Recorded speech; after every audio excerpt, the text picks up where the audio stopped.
अस्सलाम वालेकुम dear students and viewers.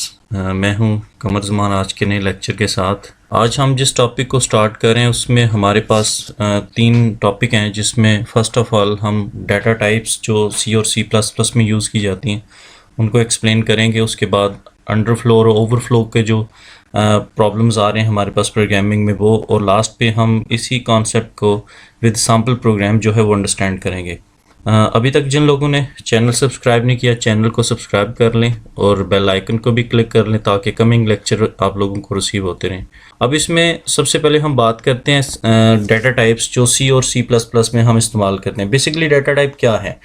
Data type basically हमें बताती है कि किस किस्म का डाटा हम उस प्रोग्राम के अंदर इस्तेमाल करने जा रहे हैं और उसमें किस किस्म के वेरिएबल्स जो हैं वो हमें चाहिए। डाटा टाइप बेसिकली हमें बताती है कि आपके वेरिएबल्स के अंदर स्टोर किए जाने वाली जो वैल्यूज़ हैं उसमें किस किस्म के ऑपरेशंस होंगे और उसकी मैक्सिमम और मिनिमम जो रेंज है वैल्यू स्टोर करने की वो क्या होगी, यानी उसके लिए हमें कितनी मेमोरी जो है वो रिक्वायर्ड होगी। और सी लैंग्वेज की कुछ बेसिक और डाटा टाइप्स हैं जो हम सबसे ज़्यादा इस्तेमाल करें, जिसमें इंटीजर है, फ्लोट है, डबल और करैक्टर डाटा टाइप है। अब इंटीजर डाटा टाइप को बेसिकली इस्तेमाल किया जाता है न्यूमेरिक वैल्यू स्टोर करने के लिए। फ्लोट को इस्तेमाल किया जाता है रियल वैल्यू, यानी जो इशारे की फॉर्म में वैल्यू होती है आपके पास, डेसिमल प्लेसेस में जो वैल्यूज़ आपके पास होती हैं।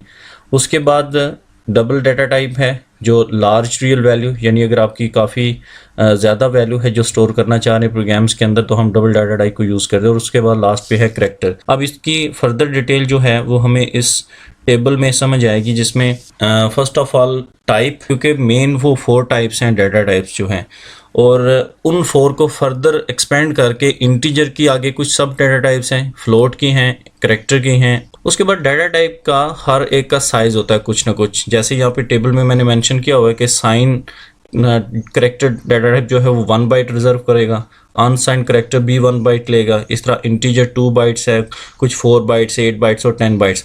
उसके बाद थर्ड कॉलम जो है इसकी रेंज है। रेंज का मतलब ये है कि ये जो वेरिएबल है ये बेसिकली कितनी मैक्सिमम पॉजिटिव वैल्यू और कितनी मिनिमम जो है वो नेगेटिव वैल्यू तक वैल्यू को स्टोर कर सकता है।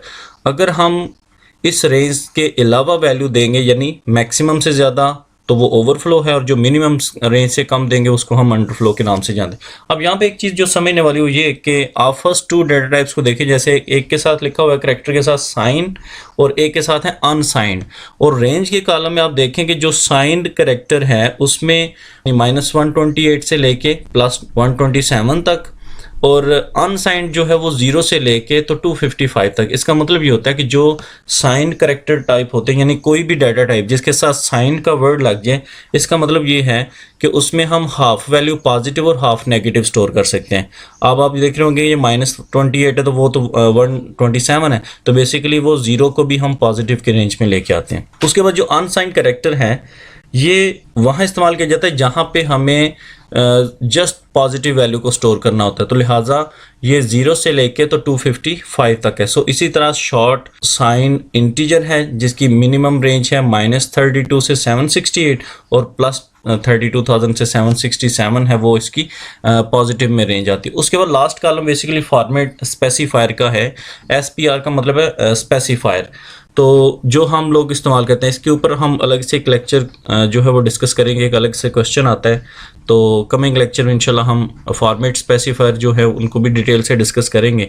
ये जस्ट बेसिकली एक सिंबल होता है जो हमें बताता है कि आपकी जो वैल्यू है वो किस किस्म की है जो हम इस्तेमाल करें। अभी यहाँ पे कुछ मेन पॉइंट्स है डाटा टाइप के हवाले से, वो हमारे लिए जानना बहुत ज़रूरी है कि जो साइज़ है आपकी डाटा टाइप्स का और उसकी जो रेंज है, जो भी हमने प्रीवियस स्लाइड में देखा कि पॉजिटिव में और नेगेटिव में उसकी एक रेंज होती है, ये दोनों चीज़ें बेसिकली कंपाइलर डिपेंडेंट होती हैं या हार्डवेयर डिपेंडेंट होती हैं। यानी इसका मतलब ये है कि ज़रूरी नहीं कि जो इंटीजर है वो हमेशा 2 बाइट्स का होता है। इंटीजर कुछ कंप्यूटर्स में 4 बाइट का भी होगा और कुछ में 2 बाइट्स का भी होगा, यानी कुछ कंपाइलर में इंटीजर 2 बाइट का होता है और कुछ में 4 बाइट का होगा। जो शॉर्ट डाटा टाइप है ये हमेशा 2 बाइट्स का ही होता है, और इसकी जो मैक्सिमम साइज़ है शॉर्ट वो भी 2 बाइट्स में है। इंटी जो है ये 2 बाइट्स का भी होगा और कुछ कंपाइलर में ये 4 बाइट्स का भी होगा, लिहाजा इसका मिनिमम साइज़ जो है वो 2 बाइट्स ही होता है इंटीजर का, इससे कम नहीं हो सकता। इसी तरह प्रीवियस टेबल के अंदर हमने देखा था कि लॉन्ग डबल जो है ये 10 बाइट्स रिजर्व करता है, लेकिन कुछ कंपाइलर में ये 12 बाइट्स का भी जो है वो यूज़ किया जाता है। यानी ये आप ज़हन में रखें कि जो आपकी डाटा टाइप्स हैं, बाज़ बुक्स में आप देखेंगे लिखा होगा इंटीजर 4 बाइट्स रिजर्व कर रहा है और कुछ में लिखा होगा इंटीजर 2 बाइट्स रिजर्व कर रहा है। तो बेसिकली इसका रीज़न ये है कि ये कंपाइलर की वजह से होता है। कुछ कंपाइलर में इनकी टाइप्स 2 बाइट्स और कुछ में 4 बाइट्स, और कुछ कंप्यूटर हार्डवेयर में भी इसको हम इसी तरह से कैलकुलेट करते हैं। अब उसमें इसकी ये एग्जांपल है, मैंने एक सैम्पल वैल्यू के साथ बताया कि करैक्टर में जो वैल्यू हम स्टोर करते हैं वो इस तरह से की जाती है सिंगल कोट के अंदर।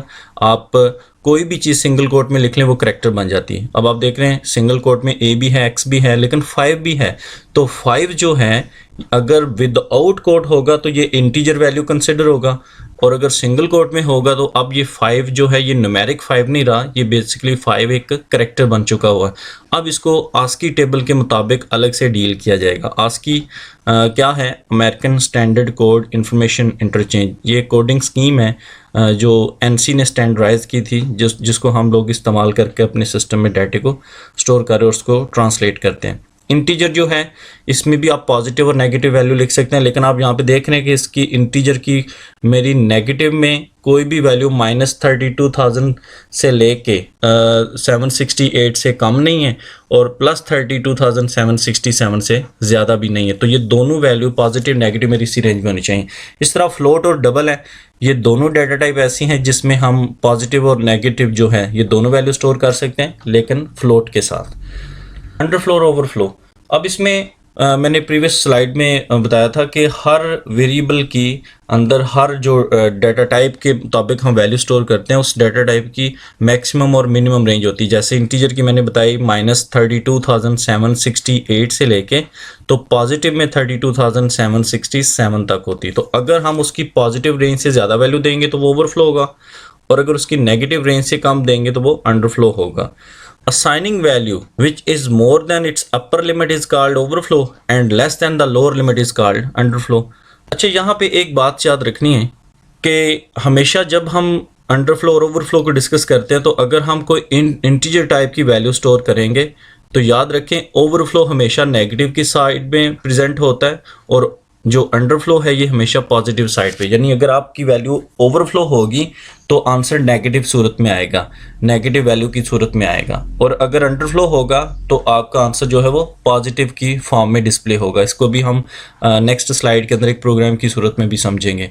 और अगर आपकी दी गई वैल्यू अंडरफ्लो ओवरफ्लो में फ्लोट पॉइंट टाइप की है यानी इशारे वाली वैल्यू है तो ये इसके ऑपोजिट हो जाएगा। यानी अब आपका ओवरफ्लो जो है वो पॉजिटिव फॉर्म में डिस्प्ले होगा और जो अंडरफ्लो का रिजल्ट है वो नेगेटिव फॉर्म में डिस्प्ले होगा। अब इसके लिए एक सैम्पल प्रोग्राम है, यहाँ पे देखें। एक मैंने कंप्लीट प्रोग्राम लिखा है जिसमें एक मैंने वेरिएबल डिक्लेयर किया जिसका नाम है शॉर्ट टाइप है उसकी, और टेस्ट वेरिएबल जो है ये वेरिएबल का नाम है, और इसको मैंने एक इंटीजर की पॉजिटिव वैल्यू दी है 32,767।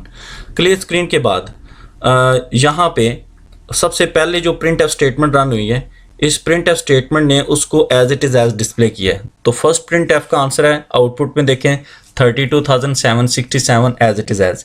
लेकिन उसके बाद उसी वेरिएबल के अंदर मैंने वैल्यू प्लस की। अब चूँकि मैं मैक्सिमम से एक वैल्यू ज़्यादा दे रहा हूँ तो आंसर अब प्रिंट एफ जब रन होगा तो वो माइनस की सूरत में मुझे आंसर डिस्प्ले कर रहा है। तो बेसिकली ये आपका हुआ है ओवरफ्लो। फिर उसके बाद उसी वेरिएबल के अंदर यानी -32,768 में से एक माइनस करूंगा तो अब मेरी जो प्रिंट एफ स्टेटमेंट आंसर दे रही है वो है पॉजिटिव में 32,767। अब ये अंडरफ्लो की सूरत में आ रहा है। तो ये मैं आपको समझाना चाह रहा था प्रीवियस स्लाइड के अंदर कि जब ओवरफ्लो होगा तो उसका आंसर नेगेटिव साइड पे और अंडरफ्लो का आंसर पॉजिटिव साइड पे डिस्प्ले होता है अगर आपकी वैल्यू इंटीजर टाइप की है। तो ये था आज का हमारा lecture. Thanks for watching. Channel subscribe करें, क्लिक करें बेल आइकन को ताकि आपको अपकमिंग लेक्चर जो है वो रिसीव हो सकें।